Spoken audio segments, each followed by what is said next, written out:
Okay, it's that time of the week where we break down stories from the three levels of government with CTV's political commentator Scott Reid live in studio. Scott, always appreciate this because there's always something going on, isn't there? No matter what level of government. Out of bounds. Yeah, and of course, yesterday we're fresh off the by-election victory for Jamil Jivani, a pretty resounding victory. I know by-elections can be different. What's your takeaway from yesterday's result? It confirmed what we thought, right? It tells you that a conservative-held riding remains in conservative hands, but it also tells you that the Liberals are where they are in the polls, right? I mean, they got about 25% of the vote, which is, incidentally, where they are in the national polls. So by-elections are never necessarily a strict weather vane of where things are going on a national basis.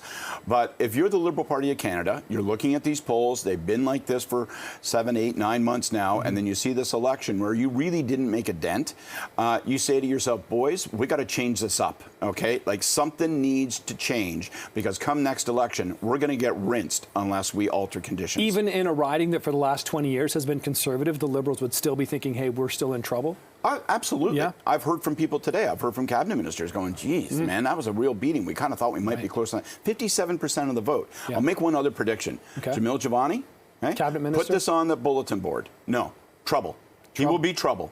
He will be trouble. For Poilievre or for the Liberals? For Poilievre. Okay. For Poilievre. This guy's going to get elected. He gets re-elected in the general election. You watch. It's interesting when you attract candidates. You know, what kind of are they team players? Are they interested in being in politics? I have a feeling that this guy's going to be a headache down the road. Some caucus members are like surefire cabinet ministers. Some caucus members are those guys that are going to sit in the sidelines and throw stones at their own side. This guy's going to throw stones eventually. You watch. I'll bet any money I'm right on that. Watch this space. Okay, Scott. In the meantime, let's move to Queen's Park. A really interesting move by the New Democrats yesterday, calling on the Ford government to basically give truckers free access to the 407, saying, hey, take these trucks off the congested highways, save some money at the same time. But the Ford governments are like, no thanks. Yeah, they shut that down. What I thought was interesting about this is it shows game. You're Marit Stiles, you're the opposition leader, you're leading the NDP, now you're facing Ford and Bonnie Crombie. Yeah. You got to worry about being bumped out of second place.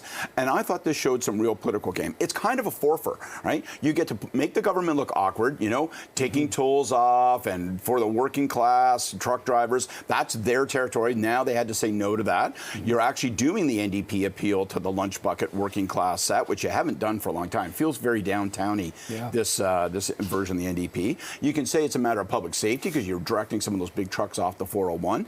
And of course, you're able to make the argument that you are in favor of a more environmental option. So I think you put all those things together, the politics is good. They knew that motion would fail. They knew they would get defeated in the vote. The point was to make the government vote against it. Yeah. And it also, by the way, makes kind of a farce out of this no tolls legislation. It's like no tolls, except for the highway, where there's the biggest tolls that we all pay, you know? Yeah. Awkward for the government. Yeah, and it's interesting pitch to the trucking community, which of course the 413 seemed to be the pitch from the Ford government, you know, during the last election. Hey, we're going to build this because truckers are going to be able to get access so much faster and easier. And then you see Mike Schreiner come out yesterday and saying this could sort of eliminate the need for that. Yeah. So there's it's another fold to it. For sure. It just puts them in an awkward spot because they want to be the government, they want to be the political party that sounds like they're always banging the drum for, we're going to make it better for those drivers, we're going to take the burden of that toll off of you, and now they're kind of having to own it. So smart, smart politics on the part of the NDP. Okay, this is confusing politics, and this is at the municipal level. And, you know, we were watching the clips Sunday evening, Mayor Olivia Chow taking part in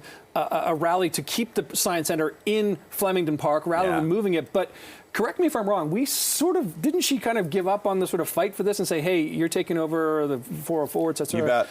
What's this move all about? What is going on? I'm with you guys. It caught my eye because, you know, you've sort of been wondering since that upload deal happened whether it really felt like Chow has directed all of her political ferocity at the federal level, not at the provincial level. And that she and Doug Ford, you know, they're taking tea together, high-fiving, holding hands, skipping through parks and stuff. It seemed like, wow, they've got a real sort of quiet détente going on. And I thought that was interesting because it indicates maybe what some of the boundaries of this are. She knows that her vote does not want to see the Ontario Science Centre moved. She knows that her vote wants to see something good for that community. And so she's out there on the front lines with them. I think it's a little signal to the Ford government. I'm still going to be my own mayor. I'm still going to reserve the right to disagree with you. So I'll be watching to see if we discover other examples of her diverting from the path of conjoined friendship, you know, peace in our times with the provincial government. It's interesting because it kind of goes back to what some people would say is sort of the classic politician about talking about both sides of their mouth here, right? On the one side, she said,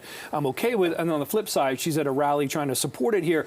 What do you think that does to a politician's brand when people sometimes go, oh, maybe Olivia Chow's different. Oh, now she kind of looks a bit the same. Well, it forces her to explain. It's like, well, you gave up the fight in exchange for the other concessions you got, so I guess you don't care that much about it. Now she's trying to say, well, I do care, you know, something about it. So on the other hand, you can intellectualize that, like it hangs together if you want, but it certainly does introduce some cynicism. And as we know these days, people are never far away from pushing the cynicism button when it comes to politicians, especially on social media. That's for sure. Oh yeah, she's getting a drubbing, but it's smart. It's smart politics. Okay, good take on that. Appreciate that. That is Scott Reed. He's here every Tuesday morning with us. Thanks so much, Scott. We'll see you soon. Take it easy, Nick. See you.